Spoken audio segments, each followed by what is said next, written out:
Vivir en armonía es posible cuando conoces tus emociones y sabes cómo manejarlas. Para eso, la doctora Carmen Román te ha preparado entrevistas o pláticas que te inspirarán y te informarán de una manera entretenida, combinando lo más actual en la ciencia de la psicología, sus experiencias de 25 años como terapeuta, como docente universitaria y algo de sus ocurrencias fuera del consultorio. La doctora Carmen te hará reflexionar, mejorar y puede que hasta cambiar para bien tus emociones.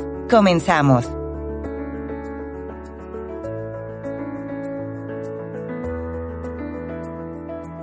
Hola amigos en Harmony. Esta vez les presento la segunda parte que les prometí de la entrevista con la psicóloga Sandra Macías. Sandra tiene una maestría en terapia gestal del Instituto Integro en Guadalajara y actualmente está haciendo su maestría en docencia de la Secretaría de Educación Pública. Ella ha sido psicóloga por muchos años, es una amiga mía y además tengo mucha admiración por su trabajo. Ella tiene años haciendo talleres de duelos, desde que me acuerdo más de 15 años. Entonces, me ha encantado poder entrevistarla. La primera parte habla de las etapas del duelo del que se va y habla también qué significa esas experiencias fuera del cuerpo, que no es tan común que lo podamos aprender en el mundo de la psicología y que podamos hablar tan abiertamente. Sandra fue muy generosa compartiendo su experiencia personal. Ve y escucha hacia atrás la primera parte de la entrevista con Sandra. Por ahora te presento esta segunda parte. Espero que te encante.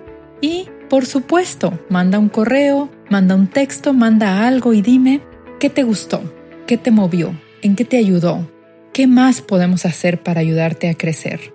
Por ahora te dejo con esta maravillosa entrevista de la psicóloga Sandra Macías.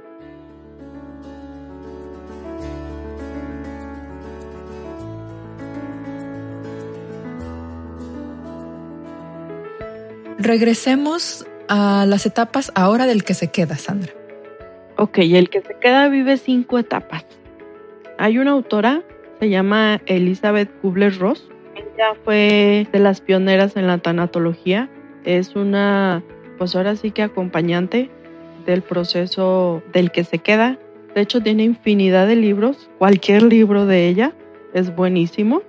Hay uno que me gustó mucho que se llama La ruleta de la vida. Y habla precisamente el cómo toda la vida manejamos estas 5 etapas, pero realmente no somos conscientes de ellas hasta que entramos en un proceso de duelo. Vamos a hablar de las etapas. La primera etapa es la negación, en donde no es cierto, me aferro a decir, se han de haber equivocado de persona, no es su nombre, y te vuelven a repetir el nombre. Creo que los apellidos están mal, a ver, vuélvemelos a decir. Y te los dicen, pero es que, no creo. Ha de haber un error, ha de estar dormido. Es negarlo como de lugar. No es cierto. Él no puede ser, pues si estaba bien joven, si ni siquiera estaba enfermo. Sí, es un rechazo inconsciente. Esto no es de manera consciente.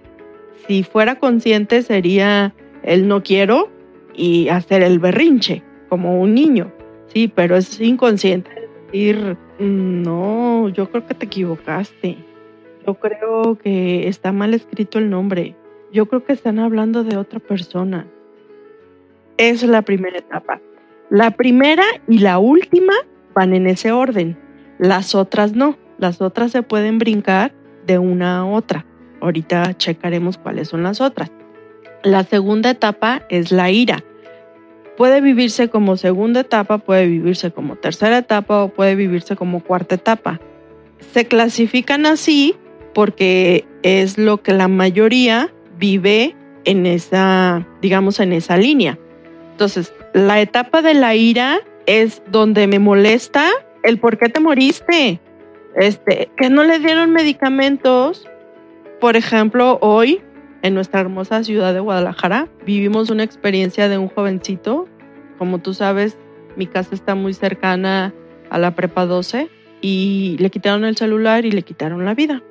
De repente es como, pero hubiera entregado el celular, valía más que su vida. O sea, ¿para qué peleaba? Le quitaron los tenis, los hubiera dado. ¿Para qué peleaba? ¿Sí? Incluso nos enojamos con el que se muere. Y no está mal. Entra dentro de la normalidad el molestarnos. O sea, si estaba enfermo, ¿por qué no tomaste medicamentos? ¿Por qué no te cuidaste más? Totalmente normal la ira también. Otra de las cosas que vivimos dentro de la ira es: yo tuve la culpa, estábamos enojados. Quizás si no le hubiera dicho que estaba gordito, por ejemplo, no se hubiera dejado morir, ¿sí? Comenzamos a atacarnos a nosotros mismos por la muerte del otro. No sé si me doy a entender. Sí, es ira, es enojo, pero es hacia nosotros. Hacia nosotros y hacia la persona que se va también, ¿sí? En esta etapa nos sentimos abrumados, enojados, coléricos. No, ¿por qué? ¿Por qué este y no este? Si el borrachito de mi casa, diario está borracho y drogado y ni se murió. Sí, mejor se hubiera muerto fulano. Totalmente normal ese proceso. Después del proceso de la ira viene la depresión, que también puede estar en ese lugar o puede estar antes de la ira. La depresión es la parte en donde comienzo a entristecerme, pero se va haciendo crónica hasta llegar a una depresión. Tristeza no es igual a depresión. Muchas veces la confundimos. Sí, la depresión ya es una situación muy fuerte en donde realmente mis ganas de vivir se apagan, mis ganas de seguir adelante se anulan. Ya no tengo un por alguien, ya no tengo un por quién. Decido dejar que también mi vida se vaya. Entro en un proceso en el que comienzo a descuidar mi higiene personal, dejo de comer, como un autocastigo. ¿Por qué lo dejé ir? ¿Por qué no hice más? Yo pensaría que esta depresión es como acompañar al que se fue, como también yo morirme. Sí, exactamente. Sí, también yo morirme, porque ¿cómo puedo seguir viviendo si el otro se murió? Sobre todo si estamos hablando de un hijo o la pareja. Y de repente es como, no merezco seguir viviendo. ¿Sí? Y entonces ese es el proceso de depresión. Una de las frases muy, pues le podremos decir dichas, es que rechazo mi propia vida por el dolor tan profundo que tengo. Pierdo como esa capacidad de seguir viviendo, de seguir amando, de seguir abrazando todo lo que me gustaba, entonces lo dejo. ¿Será como ese sentido de injusticia, como me hubiera ido yo o mi vida estaba mejor que para que esa persona se quedara? O sea, como casi como querer hacer ese intercambio que hablábamos de los animalitos. Sí, de hecho, es como una especie de hacer el intercambio, que es aquí donde entra la siguiente etapa, que es la negociación. Toma mi vida a cambio de, yo ya viví esto y la persona no. Te entrego toda mi riqueza y mándala a la salud. Vendo un órgano y con eso hacemos que el otro viva. Si empezamos una negociación, principalmente con Dios, ofrecemos mandas, ofrecemos lo que esté a nuestro alcance. Recuerdo una ocasión también trabajando con una persona, me decía, es que me dijeron que fuera a Santo Toribio. Y yo, ok. ¿Y cómo te sentiste al ir a Santo Toribio? Es que le dije que si resucitaba, yo me moría en su lugar. A ver, ¿te estás escuchando lo que estás diciendo? Sí, Lázaro resucitó, ¿no? A ver, pues sí, pero estamos hablando que son las escrituras. ¿Estás consciente que nosotros somos simples mortales? O sea, es una negociación que inconscientemente tú crees que se va a poder hacer. Pero cuando realmente te das cuenta de lo que estás queriendo negociar, pues es imposible. No puedes resucitar ya a nadie. Pero volvemos a lo mismo, es entendible, porque es la manera en cómo yo estoy trabajando mi duelo. No está bien ni está mal. Sin embargo, la sociedad lo tacha de mal. Y entonces estás loco, mira lo que dices, ni siquiera sabes lo que dices, ya deberías de superarlo, ya van 3 meses. Y dices, bueno, el proceso en sí, su proceso natural, son 6 meses a 1 año. Pasando el año, entonces sí, comienza a verificar en qué te quedaste atorado, porque ese sí ya no entra dentro de los rangos de la normalidad, porque se procesa entre 6 meses y 1 año. Y 6 meses, 1 año, todos estos tristeza, enojo, todo esto va a ser parte de ese proceso, ¿verdad? De ese año, de esos entre 6 meses y 1 año. Lo que pasa es que bajan los niveles de serotonina en el cerebro, que es neurotransmisor que se encarga, digamos, de la ecuanimidad y la felicidad del ser humano. Entonces tiene que volver a agarrar su equilibrio para que la persona funcione con total naturalidad. Y este proceso de reequilibración de la serotonina es entre 6 meses y 1 año. Hay quienes lo procesan más rápido, hay quienes necesitan quizás 1 año, 3 meses más. Estoy pensando mientras te escucho. Bueno, nos falta la última etapa, ¿verdad? Sí. Ok, entonces vamos a la última etapa y luego te hago la pregunta. Ok, la última etapa es la aceptación, en donde está bien, lo acepto, lo asumo y comienzo a despedirme, porque hay que cerrar ese círculo. Si este círculo no se cierra, es una situación tras otra, que mi cuerpo me va a estar diciendo, cierra eso. Dolor de estómago, diarreas, migraña, se va a subir la presión, quizás se desequilibre la glucosa. Hasta que acepto, entonces mi cuerpo dice, muy bien, ya lo manejamos, ya lo aceptamos, ya podemos seguir funcionando. Somos tan maravillosos emocionalmente y físicamente. Así es, somos una máquina perfecta. La pregunta que tenía era que estoy pensando mientras hablas de las etapas. ¿Cómo, si es que se te ha ocurrido, cómo vive el duelo? Por ejemplo, hablábamos de que el duelo no nada más es por la muerte de alguien, sino la pérdida de algo, ¿verdad? Sí. ¿Cómo vive el duelo la persona que deja su país, por ejemplo, o que es un divorcio, o que se desapareció la persona, ¿no? Como ahorita que está tanta muerte trágica por desaparición, o sea, como a lo mejor te solté muchas preguntas en una. No, está bien. Uh-huh. Vamos a pasar las 5 etapas. Uh-huh. Indudable. La situación es que dentro de la aceptación es donde voy a permitirme ver qué aprendo de esto que viví. ¿Qué modificaciones necesito hacer en mi propia vida para poder decir eso fue por esto? O, por ejemplo, los chicos desaparecidos, los jóvenes estudiantes, que hoy en día está como muy de moda, digamos, por llamarlo de alguna manera. De repente no está, no tengo un cuerpo que me diga aquí quedó, no sé si vive, no sé si muere, no sé si come, no sé si no come. En esta situación el periodo de depresión va a ser aún más largo. Aquí no podemos hablar de un proceso de 6 meses a 1 año. Este proceso va a durar incluso hasta 2 años, 3 años. Sí, porque tengo la esperanza de encontrarlo vivo. Porque no hubo como una visualización, no hubo un cierre en donde digo, bueno, lo dejé en tal parte, realmente vi que está muerto y entonces lo puedo procesar más fácil. Pero de la otra manera mantengo viva la ilusión de que va a regresar algún día, de que va a estar aquí. Entonces llegar a la aceptación cuesta muchísimo trabajo y realmente no se llega a la aceptación del todo. Puedo decir, aprendo a vivir con la ausencia de, mas no acepto al 100% el que desapareció y no sé si vive aún. Estos temas que son tan complicados y tan sensibles son los temas que trabajamos en terapia.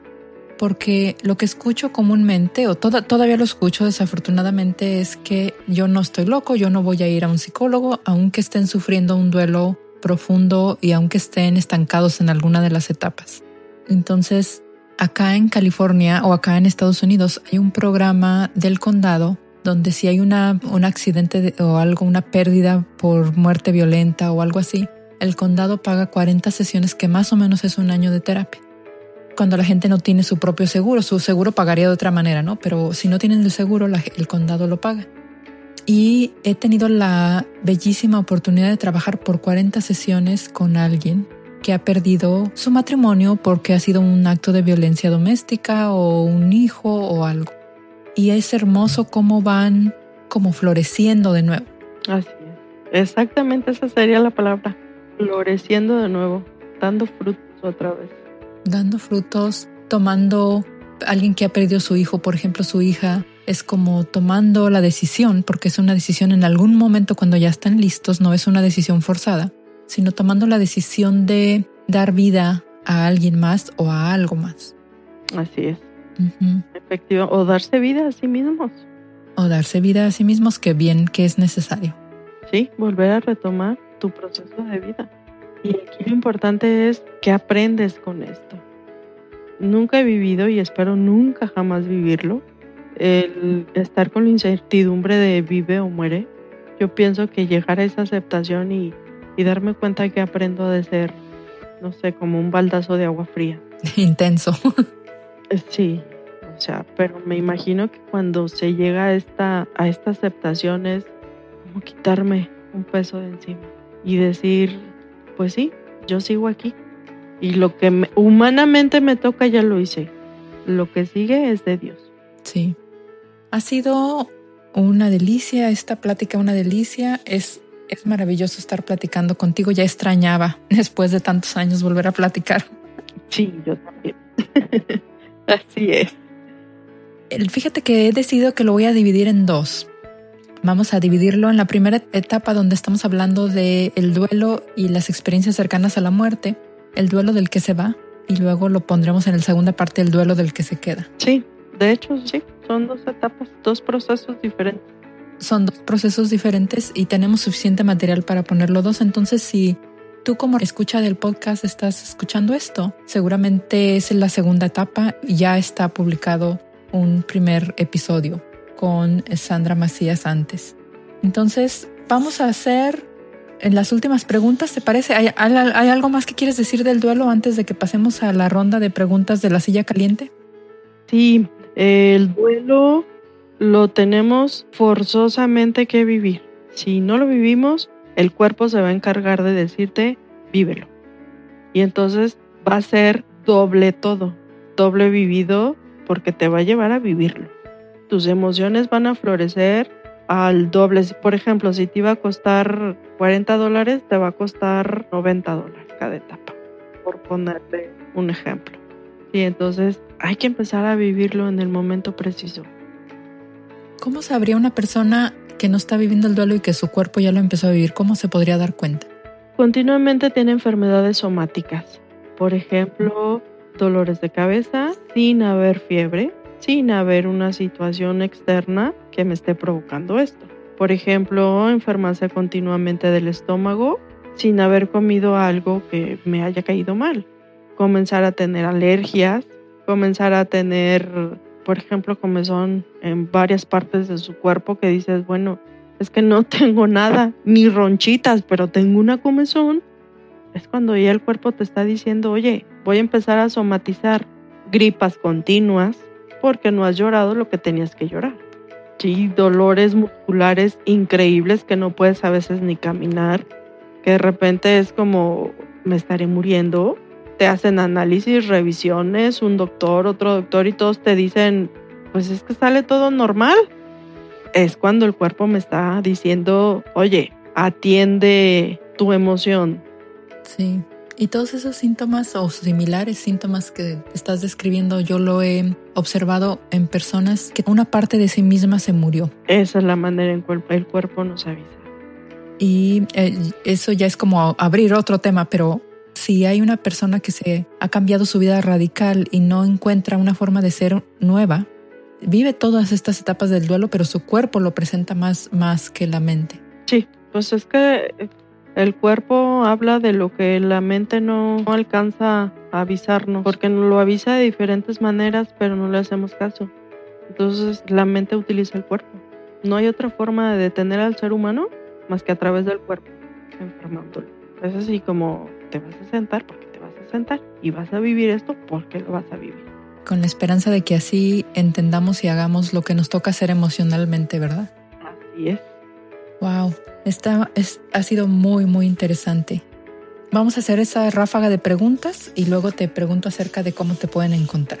Muy bien. Antes quisiera decirte de una canción. Hay 2 canciones muy hermosísimas que yo utilizo mucho en el taller del duelo. Uh-huh. Una se llama Yo te extrañaré, el grupo es Tercer Cielo, y la otra se llama Un día te veré. Hermosas canciones, ojalá las puedas subir. ¿Y quién es? Un día te veré. ¿De quién? Igual de ellos, de Tercer Cielo. De Tercer Cielo. Hermosas canciones, ambas. Por lo menos les ponemos el nombre si técnicamente no se puede subir por cuestiones de copyright, ¿verdad? Pero les ponemos el nombre para que lo busquen y sí me voy a investigar si la podemos subir. Sí, están hermosas las 2, hermosas. Uh-huh. Vale la pena. Nuestro editor de Venezuela, el que edita todo el podcast, es una persona increíble en Venezuela. Le vamos a dejar la tarea de que sí, a ver si se encuentran las canciones. Pues ya le tocará oírlas y llorar. Ay, sí. Sí. Sí. Muy bien, pues empecemos. Empecemos. A ver, esto se llama La Silla Caliente. Vamos a poner a Sandra Macías en La Silla Caliente y le vamos a hacer preguntas que va a contestar lo más rápido que se le ocurra. ¿Qué es un hábito diario que usted cree atribuye a una buena resolución del duelo? Un autodiario sería cómo me siento, cómo he evolucionado y qué parte de mí ha crecido a través de este duelo. O sea, como hacerse esas preguntas, es un hábito diario. Sí, como hacer la pregunta y responderla. Ok. ¿Cuál es un recurso en línea que ha sido invaluable para ti o para tus clientes en momentos difíciles? Ay, bajar libros de Elizabeth Kubler-Ross. Son geniales. ¿Están en Amazon, creerás? Sí. Ok, entonces se los podemos poner un link para Amazon para que los puedan encontrar ahí. ¿Cuál es tu libro? Bueno, ya has dicho cuál es tu libro favorito relacionado al duelo. Pues es que tengo 2. El de La Ruleta de la Vida Uh-huh. y el de Camino de Lágrimas de Jorge Bucay. Oh. Genial también ese libro. Uh-huh. Cómo las lágrimas nos van ayudando a formar caminos nuevos que creíamos que ya no existían. Genial ese libro. Ok, genial. Entonces le ponemos los 2. Sí. ¿Qué consejo darías a alguien que piensa comenzar su viaje de recuperación? Primero, que confíe en sí mismo, que no escuche lo que le dicen los de afuera. Y como segundo, sería que tenga la capacidad de decir, me siento bien, me siento mal, voy avanzando o no voy avanzando. Y si están deprimidos va a ser más difícil la tarea, pero sí se puede hacer. Sí, que tenga como ese pendiente de sí mismo, como esa tarea. Sí se puede hacer, ¿sí? El ver, por ejemplo, tenía, un ejemplo, 2 días sin bañarme, hoy me dieron ganas de bañarme. Es un buen punto. Sí, por ejemplo, tenía 3, 4 días sin comer, hoy se me antojó, si tú quieres unas papas, pero ya salí a comprarme unas papas. Es donde puedo decir, híjole, voy avanzando. Son pequeñas cosas que quizá los de afuera lo ven y digan, ay, ¿esto qué? Sí, pero date el permiso de felicitarte porque saliste por unas papas y a lo mejor tenías 8 días que no salías. Solo quien lo está viviendo lo sabe, ¿verdad? Sabe el gran esfuerzo que es eso. Exactamente, así es. Una pregunta más. Imagina que solo tuvieras $200 y tu computadora. ¿Cuál sería el primer paso que tomarías hacia el comienzo de tu viaje de recuperación? El primer paso sería buscar un buen terapeuta, aceptar una cita y hablarle de esta situación, en donde quizá pueda hacer una negociación, hablando de las etapas, donde no cuento con el suficiente dinero, pero estoy aquí. Salir y buscar ayuda. Eso haría, sí. Y preguntar si ha trabajado con duelos, ¿verdad? Sí tiene especialidad en tanatología, no sé qué conocimientos tiene, qué piensa de la muerte. Sí, es como que estoy evaluando si ese servicio es para mí o no, y es necesario e importante hacer esas preguntas al psicólogo cuando usted llama. Efectivamente, porque no cualquiera sabe trabajar un duelo. Exacto. Ha sido un enorme placer, Sandra. Danos tu teléfono para que la gente pueda contactarte en Guadalajara o cercano. Si quieren viajar a Guadalajara, ahí estás. Muy bien, con gusto los atenderé. Mi número de aquí es 33 12 77 43 55. Ok, lo vamos a poner también en las notas. Y esto, Sandra, estamos ya como en 43 países. ¡Ay, qué bien! Sí. Entonces, si alguien se quisiera comunicar por correo, ¿también estaría bien para ti? ¿O sí, haces terapia por internet? O... Sí, claro. Mi correo es shany73@hotmail.com. Y cuando contacten a Sandra o cualquier otro psicólogo, no pongan detalles. Solo pongan me interesa hablar con usted y ya hablan con la persona, por confidencialidad. O por medio del WhatsApp también. Exacto. Está en el teléfono. O en el Facebook estoy como Sandra Macías. También ahí me encuentran. Y ya sería también en situación privada, porque ahí se puede hacer videollamada. También, sí. Pues a través del Messenger. Ahí se puede hacer. Entonces, siempre que contacte a Sandra, a mí o a cualquier otro psicólogo, no ponga detalles, por favor. Solo diga, es importante, mejor prefiero hablarlo para que no quede esa historia personal ahí, ¿verdad? Circulando. Efectivamente, porque todos lo ven y no sabemos en manos de quién cae. Exacto, no sabemos. Muchísimas gracias, Sandra. Es un placer, como siempre, escucharte y fíjate, programamos 20 minutos y ya llevamos 55. ¡Qué emoción! Muy bien. Y como les decía a los escuchas, lo vamos a dividir en 2 episodios. Entonces, usted está escuchando este segundo episodio, pueda ir hacia atrás y escuchar el primer episodio. Sandra, muchísimas gracias. Un placer. Gracias igualmente, un honor para mí. Te agradezco de nuevo la invitación. Hasta pronto. Adiós. Hemos terminado un capítulo más de tu podcast bilingüe Emotions in Harmony. Te esperamos la siguiente semana, donde la doctora Román nos ayudará a vivir una vida más plena y feliz. Mientras tanto, visita www.armoniaemocional.com para ver las notas de este episodio, suscribirte y disfrutar de más información. ¡Hasta pronto!